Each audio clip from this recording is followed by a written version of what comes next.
Welcome to the Purplegrain Podcast, where we bring you contracting stories from Australia's agricultural community. And I'm your host, Joshua, creator of Purplegrain, your local marketplace, connecting service providers with growers. Today, we're headed to Glenlee, Victoria, located in the Wimmera, one of Australia's largest wheat belt regions. Our guest on this very first episode is Zac Dorrington from Dorrington Contracting, a business he runs alongside his brother Sam. Together, they operate a dry hire stubble mulching service using their 35-foot Gason Stubble Mulcher, as well as hay cutting, conditioning, and windrowing with their Macdon machine. In this episode, I had the opportunity to catch up with Zac at his home in Glenlee, a rare feat given his time is constantly divided between their 6,000-acre family farming operation, running their contracting business, and captaining his local hockey club, the Yannick Warriors. One of the most exciting parts of Zac and Sam's contracting journey, which you will hear throughout this podcast, is how they managed to cover 9,000 acres of mulching in their very first season. Let's dive straight into our conversation with Zac. What was Nil like for you growing up? Probably like every other high school, just a standard public high school in a small town, I suppose.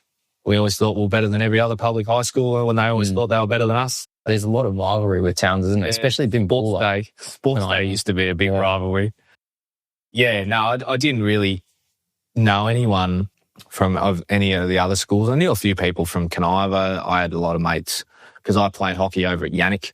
What was school like? Did you know that you always wanted to be this involved in Dorrington ag, and then now so the contracting, or? Probably, I mean, as a kid through primary school, not really. I mean, the world's a big place. You want to do like whatever takes your interest is what you want to do. But probably till once I got to, I think I was 10, I first started helping shift field bins around at harvest time, and did that right up until about 12, 13. Once we could start driving, then we were driving tractors and stuff. So basically I just enjoyed it, I suppose, and I just kept enjoying it more and more, I guess. I don't really know whether I would have liked doing something else. I never really did anything else. And I just learned to love the thing that I was doing. So, but yeah, definitely by 14, I was like, yeah, no, I'm going to do this. This is great. How many acres did you find last year? So last year was, the 2024 was your second year. 2023 was your first, 2024. Yeah. How many acres did you manage to find outside of, the family? I didn't add it up, but I think it was close to 9,000 acres. That's a fair amount. And probably, I think we would have had a third of that, 2.5 to 3 of our own. Probably 2.5 from Dorrington Ag. So almost a third was from Dorrington Ag, and then the other 2/3, were from other farmers around the district, basically. And they're treating the equipment well? Yeah. I mean, it's pretty. The Gasons are they're a good implement. They're pretty foolproof unless you're going to run into a tree with them. They're pretty hard to break. Yes. The gearboxes are pretty indestructible, I've heard. And it was just a matter of greasing it, which it was coming back. Like we always grease it when it comes back to the yard, and it was coming back enough times that even if some farmers weren't greasing and some were, like it wasn't that bad because we were getting it greasing it anyway. So. Yeah. You mentioned that you popped a tyre. You've had to do a few things like that. Yeah, tyres would have been the biggest thing last year. Tyres and blades, basically. Yeah. Does that mean that you have like your own suite? And so we because first year that we had it, did a couple tyres, I think. So Sam and I decided we went out and bought another rim for it to have a tyre sitting on it ready to go. And then we also bought a few actual tyres to sit in the workshop in case someone really blew a whole heap of tyres in one hit. But which we, just take into town and get them swapped onto the rim whenever a flat one comes through. But tyres, I think what happens is your bits of steel in that wire, and we had a plough shear last year on ours. The blade just hits them and just shoots it straight into the tyre and pops it. Like there's nothing you can do to mitigate that except for just having tyres and blades basically on hand. So we bought full set of blades as well to keep them, so we got blades for when they wear out, because we would, I think about every 3,000 acres, the bottom blades wear out sort of thing. So just swapping them over. How long does it take to change now? Have you got that down to a fine art? Yeah, no, we got a cordless rattle gun. Yeah. 5 minutes. Yes. Done. I think one of the most exciting things that we had was an air grease gun this year on the harvest. And I'm like, this is making the pre-checks, the morning checks so much easier. I'm like, why didn't we do this 10 years ago? I imagine that battery operators might be more convenient again. 100% better again. Yeah. The battery ones. Yeah. Yeah, no, they're great bits of gear. That's what we've got too. And I've even been thinking about mounting up a toolbox somewhere on the implement and running a battery-operated grease gun with grease cartridges in there for the farmers, just because if it's easy to do, they'll do it. Convenience. Yeah, if it's easy to do, they'll do it, sort of thing. So you did 9,000 acres last year. Are you hoping to, match that? I don't think we'll match it, no. But we've probably definitely got 3 to go over. There's, client's got one now, and we've got 900 odd acres out of Dorrington Ag that we know of, and this bloke's got hopefully 1,000 to 2,000. So we've got at least 3 that we know of. So hopefully we can, if we get to 4 or 5, I'll be pretty happy with that. Yes, I reckon, considering the year we've had. But I could be wrong, but I'm not anticipating 9. Understand? Yeah, but if we can get to 4,000 or 5,000, that'll be great. I'd be quite happy with that. Even 3 is fine. The windrower that we bought this year's done that much work that it definitely took the pressure off the stubble mulcher. So you bought the Gason new in 2023, and then you refinanced it 7 months later. I imagine that was after the season, the contract season. What was the decision to finance it?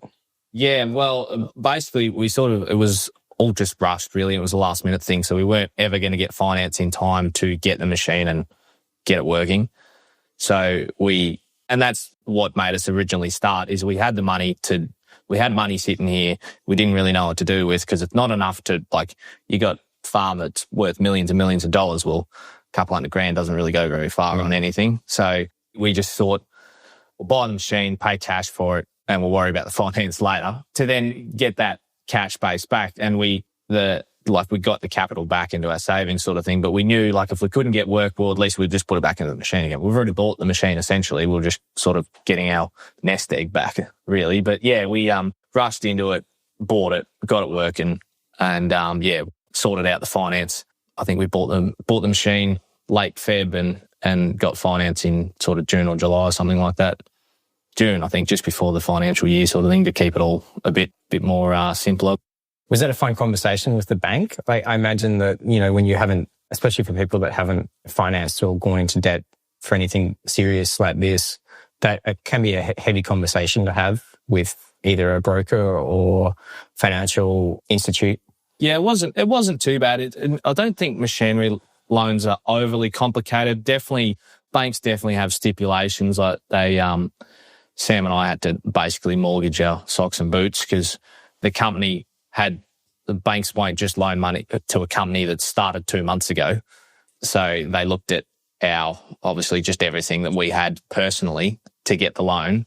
So if we didn't have good wages and considerable, so even the fact that we'd already bought the machine, that's not enough to finance on it. They've got to look at your income and all that sort of stuff. So definitely getting that season, the first season under our belt, and then going for finance, we could go to the bank and say, look, I know our business is only, it hasn't been running for the 18 months or 2 years that you're stipulating, but, this is what we just made in, and we only got half a season in too. We bought it late Feb, we didn't get any of January or February of cutting. We made enough money, we can cover the repayments plus expenses and all that sort of jazz, which I don't know whether that got the banks over the line or not, or whether it was just the fact we got the wages. But at the end of the day, if they said no, we'd already bought the machine.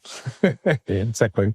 Did you ever consider going secondhand versus new? You mentioned quality was one big factor when starting the service. Yeah, so we definitely wanted a Gason Stubble Mulcher. And that's purely experience. The old man's been stubble mulching for years on our farm, and we'd had various other brands, and he just liked what the Gasons could do. He reckoned they did a really good job, top job. And brand new was basically just availability, because there was one secondhand one on the market through harvest, and I was looking at all harvest, and then I rang the bloke a week before we finished harvest. He said, "Oh no, a bloke rang me last week. He's going to take it." So there was just nothing on the secondhand market for sale. So we just went to the local dealer, and said, "What have you got?" And he's like, "Oh, I got this 35 footer that's coming in end of Feb." I'm like, "Well, we'll take it."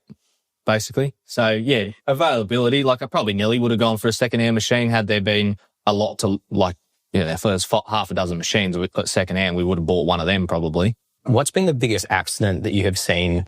I know that Brad, wrapped his F75, FD75. Around the tree. I did hear about that. Yeah, that's nightmare stories. We've chopped up a couple of fences with the stubble mulcher, but like I said, it's built bloody tough. Like, I don't even think if you ran into a tree at a slow pace, it probably still wouldn't hurt it. Like, it's bloody tough. Maybe a telephone pole. Yeah, maybe a telephone pole. But no, touch wood, we haven't had any stuff ups. Again, we're not necessarily driving a stubble mulcher, so it's whether some farmers are running into some things and not telling us, but I don't see any big dents or anything, And you're also super prepared by the sounds of it with, your spare tyres on hand. You make sure the maintenance is really well upkept. Yeah, barring a farmer trying to run into a power pole or a tree or trying to mulch a stump or a large rock might bugger a gearbox. Like, there's not really anything I don't think that stubble mulcher can't do. Like, it's pretty tough.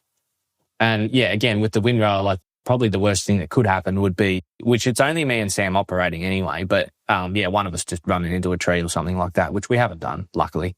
I know a couple of years ago on our farm, we had an air seeder snap axles down the road, which was quite a nightmare. That was the worst time of the day. It was like 5:30. The sun was just going down. I was 200 metres from the paddock. Yes. So we spent till about 11 o'clock at night trying to unload it and get it off the road for everybody. But yeah, so there's things like that could happen for sure. And that windrower being older like it is might happen. They did rebuild the axles before it got bought. How did you validate need for the stubble mulcher in the area? Did you do a lot of cold calling? A small amount of cold calling, although one farmer did say, like, rather than calling blokes, I sort of half agree with him, but sort of half don't. He's like, rather than calling blokes saying what works out there, just get the machine and get it out there. And I was like, well, I'm trying to get a base of work for the machine sort of thing. So he made a good point, but I also think it doesn't hurt to cold call and just see that you're probably only going to get 20-25% out of the people you're calling of actual work. But at least it gives you an indicator that, there is a bit of a market for this out there sort of thing. And like that probably locked in 2,000 acres there. So that's another reason why we went ahead. Well, we knew we had 2.5 ourselves to do, potentially had 2 here. Obviously, there should be enough work out there that we can go ahead with this. And I started doing it with the windrower, and that's where I found out a lot of blokes like, I probably would get you, but I'm going to direct head this year. So they might be potential customers in the future. I'm like, well, even if this year doesn't go so great, hopefully next year will be better. Like, we'll find the work for it sort of thing. So that's the hardest part, really, especially for a contracting business, is trying to get work, marketing yourself, essentially. Yeah. Yeah. If you can find product fit, I think that's, as you found out, that's key, is you need to have demand. Yeah. I want to find a gap for an implement somewhere. Like, we could buy a sprayer too, a self-propelled sprayer, but there's 4 or 5 in the district now that are contract spraying. Like, I think that would be saturated. It'd be quite hard because there's so many. If you can't do it, they'll just ring the next guy, which is, the farmer's got to do that. Like, we lost windrower work because of that, because we couldn't get there in time. So yeah, it's finding something that like a gap, basically, that you can see. We can go and find a sprayer. It just means you have to be better at marketing, trying to get more work. Better with quality. Or better with quality. Like, something that makes you stand out, that people are ringing you first and not the other contractor, basically. Yeah. Which is quite hard. It gets easier, I reckon, as you establish yourself. Like the bigger contracting companies around here that are running the 60-foot air seeders and 2-headers and all, like, they're established, they've got their customers, and people just ring them because they know they can come and do the job. Who's doing it really well? Lou Smith.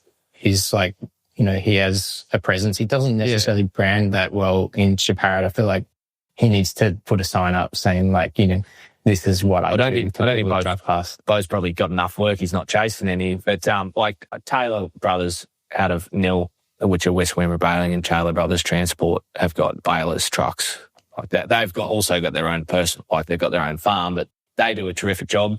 They get in, get the work done, and they're really big, really established. They've got a few balers, a couple of headers, and I can't remember how many trucks, but fair few trucks.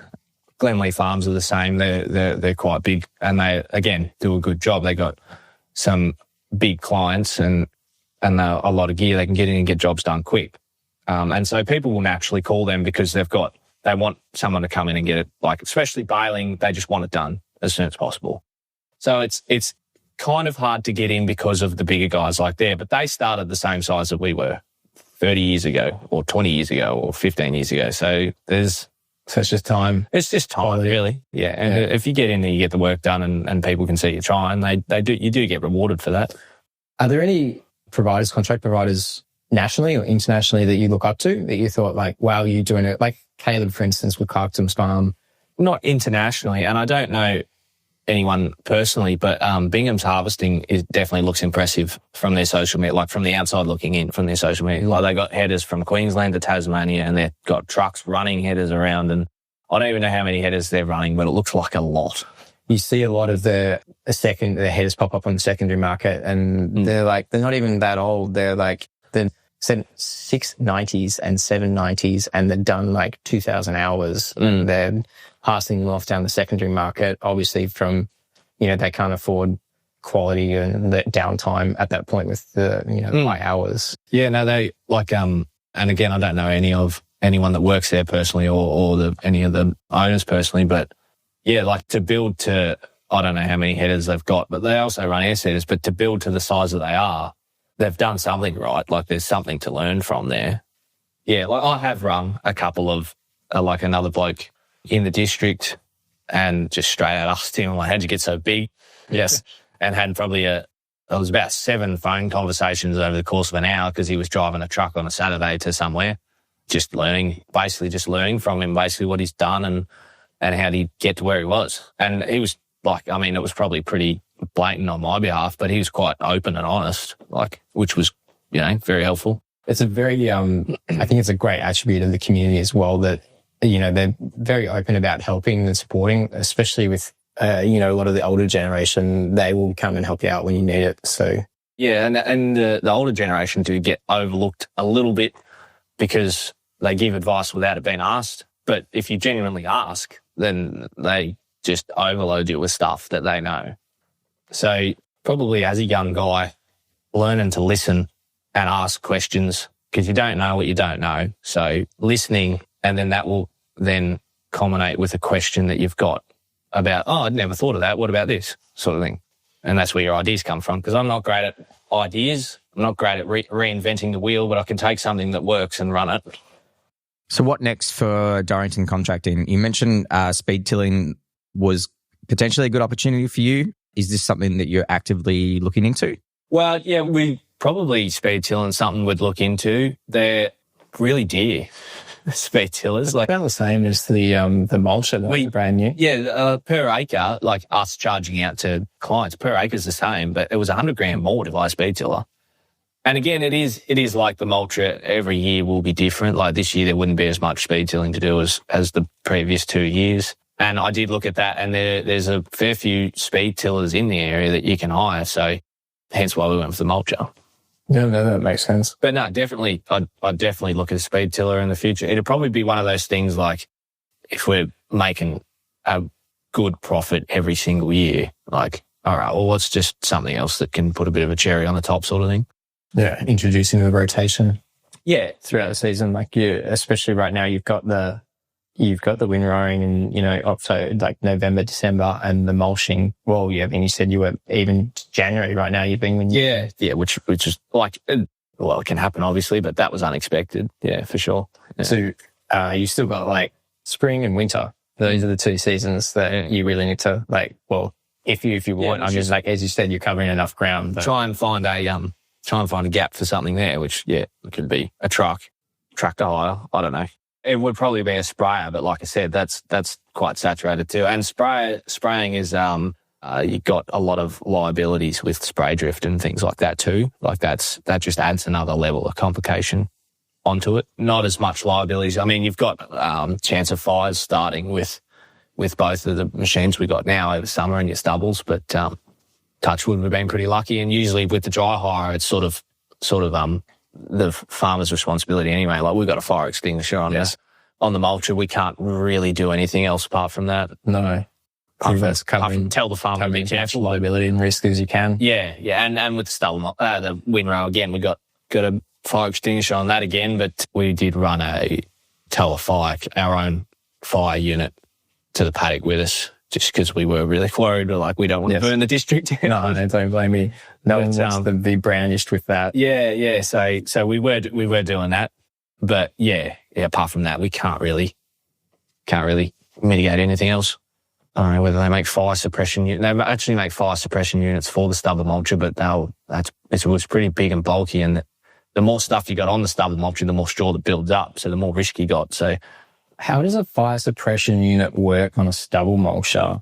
I just saw a photo of it, but I'm assuming it looks like a big canister, probably with pressurized water or your foam or something. And it's got little hoses out across the machine. Very small. So like if something pops up and can solve it in, the first 5 or 30 seconds. If the machine, it would be more so if something happened on the top of the machine, it'd just suppress that, not like if it hit a rock and started a fire and you've already travelled 50 metres and the fire's way back there in the paddock. Like it's obviously not going to get that. Yeah. Good luck. Yeah.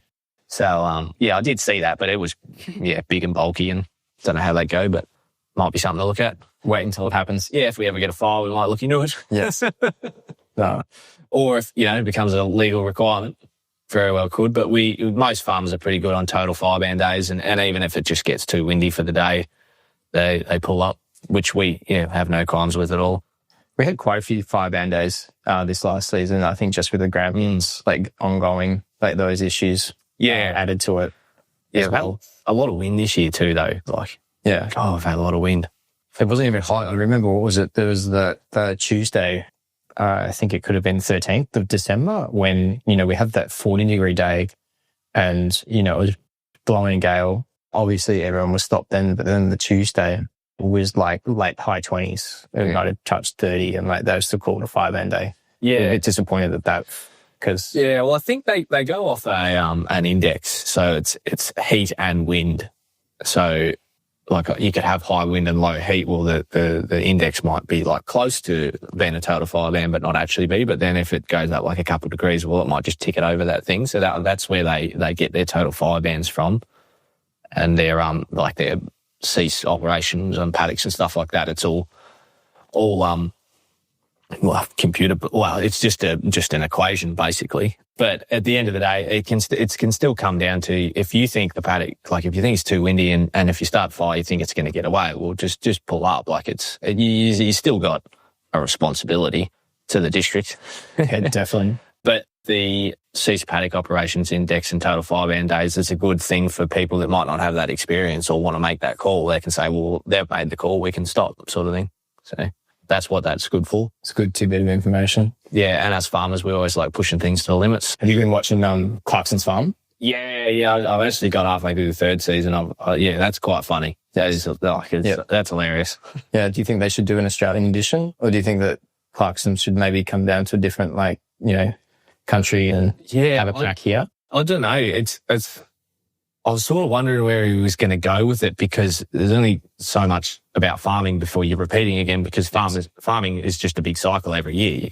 You're cycling with the seasons, but he seems to keep coming out with new things to show, sides to show on the farm. But yeah, whether he comes to a different country and tries there or what, I don't know. It's definitely interesting to see, because obviously I got my farming background, to see what happens over there compared to here, how it's so much different. Their paddocks are so small. Yeah. Their implements are so drastically different. Do you reckon you'd be able to manage the 60 foot? I mean, I guess that's why everyone has auto steer now. So you'd have to worry about, Yeah, I think it'd be like anything. Within half a day, you'd have it down pat.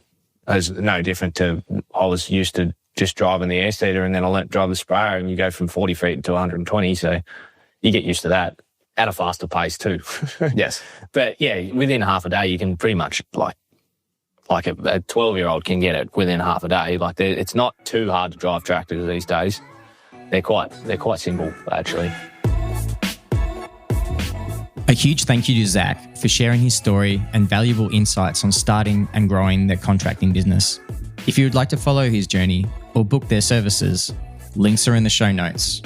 And thank you for joining us on this very first episode of the Purplegrain Podcast. Don't forget to subscribe and stay tuned for the next story.